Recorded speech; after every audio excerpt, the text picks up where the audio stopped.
Alright, real quick, I'm going to explain how to make a mounted turkey foot with it being open instead of closed like so. You want one like this so it'll stand up on its own. Kids are running rampant, so I'm going to go over this really quick. I don't have actually what I need, but I'm going to use a paper towel roll to go by.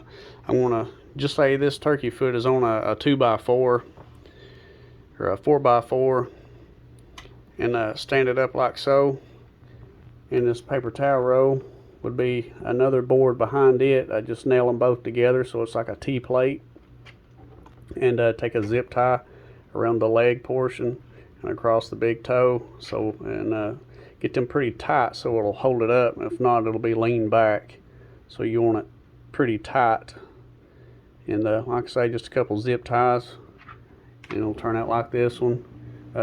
First is I use 20 mule borax and just take the end and just dip it in there and water it around really good, and that way it don't stink, and it'll dry out and cure out on its own without having to worry about any pungent rotten smells. So like I say, just real quick, hope that helped, and just a little something new, something to do if you want to keep any of your feet off your turkeys this year.